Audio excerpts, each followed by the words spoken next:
అసలైన భక్తుడు ఎవరు? వైకుంఠంలో నారదుడి సందేహం. ఒక నారద మహర్షి తన వీణను మీటుతూ నారాయణ నారాయణ అని స్మరిస్తూ వైకుంఠానికి చేరుకుంటాడు. అక్కడ శ్రీ మహావిష్ణువు లక్ష్మీదేవితో కలిసి శేషతల్పంపై కొలువై ఉంటాడు. నారదుడు స్వామికి నమస్కరించి మనసులో ఒక సందేహాన్ని అడుగుతాడు. స్వామి, నేను ముల్లోకాలు తిరుగుతూ ఎప్పుడు నీ నామాన్ని జపిస్తుంటాను కదా, మరి ఈ లోకంలో నీకు అత్యంత ఇష్టమైన గొప్ప భక్తుడు ఎవరు? నేనేనా అని గర్వంగా అడుగుతాడు.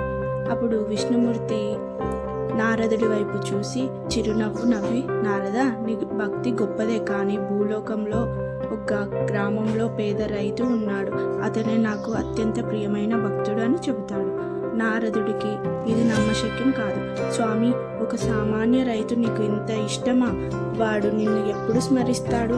అసలు వాడికి నీ స్మరణ చేసే సమయం ఉంటుందా అని తెలుసుకోవడానికి భూలోకానికి బయలుదేరుతాడు. రైతు దినచర్య. నారాయణుడు మారువేషంలో ఆ రైతు ఇంటికి వెళ్తాడు. తెల్లవారుజామున ఆ రైతు నిద్రలేచి చేతులు జోడించి ఓం నమో నారాయణాయ అని ఒకసారి భక్తితో మొక్కుకుంటాడు. వెంటనే తన నాగలి తీసుకొని పొలానికి వెళ్తాడు. ఎండనక వాననక రోజంతా బురదలో కష్టపడి పనిచేస్తాడు. మధ్యాహ్నం చెట్టు కింద చెద్దన్నం తిని మళ్ళీ సాయంత్రం శర్మిస్తాడు. చీకటి పడ్డాక ఇంటికి వచ్చి కాళ్ళు చేతులు కడుక్కొని దీపం ముందు నిలబడి, నారాయణ, ఈ రోజంతా నా చేత పని చేయించినందుకు కృతజ్ఞతలు అని చెప్పి నిద్రపోతాడు. నారదుడు ఇది చూసి నవ్వుకుంటాడు. రోజంతా కష్టపడి కేవలం ఉదయం ఒకసారి రాత్రి ఒకసారి దేవుడి పేరు చెబితే వాడు గొప్పవాడు ఎలా అవుతాడు అని తిరిగి వైకుంఠానికి వెళ్ళి విష్ణుమూర్తిని అడుగుతాడు. అప్పుడు విష్ణుమూర్తి నారదుడికి ఒక పరీక్ష పెడతాడు. అప్పుడు విష్ణుమూర్తి నారదుడికి ఒక గిన్నె నిండా నూనె పోసి దాన్ని నారదుడికి ఇచ్చి, నారద, ఈ గిన్నెలో నూనెని ఒక్క చుక్క కింద పడకుండా దీన్ని పట్టుకొని భూలోకం మొత్తం చుట్టిరా అని చెబుతాడు. నారదుడు ఆ గిన్నెను తలపై చేతిలో పెట్టుకొని చాలా జాగ్రత్తగా అడుగులు వేస్తూ వెళ్తాడు. తన దృష్టి అంతా నూనె గిన్నె మీదనే ఉంటుంది. గాలి వీచినా ఎవరైనా పిలిచినా అస్సలు పట్టించుకోకుండా ఎంతో శ్రద్ధతో ప్రయాణం పూర్తి చేసి వైకుంఠానికి చేరుకుంటాడు. అసలైన భక్తి అంటే ఏమిటి? నారదుడు రాగానే విష్ణుమూర్తి అడుగుతాడు. నారద, నీ ప్రయాణంలో నువ్వు నా పేరు ఎన్నిసార్లు స్మరించావు? నారదుడు బిత్తరపోయి స్వామి,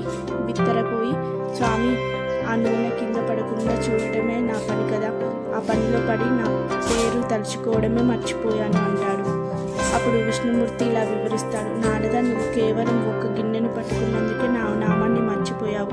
కానీ ఆ రైతు సంసారం అనే బాధ్యతను మోస్తూ ఆకలితో ఉన్న తన కుటుంబాన్ని సాకుతూ సమాజానికి అన్నం పెడుతూ కూడా తన పనిని దైవ కార్యంగా భావిస్తాడు. అంత భారంతోనూ నన్ను గుర్తుంచుకుంటాడు. అందుకే అతనే నాకు నిజమైన భక్తుడు అని చెబుతాడు.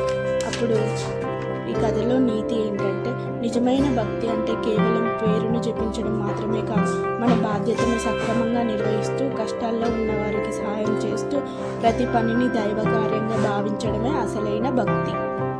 ఈ వీడియో కనుక మీకు నచ్చినట్లయితే please subscribe for more videos.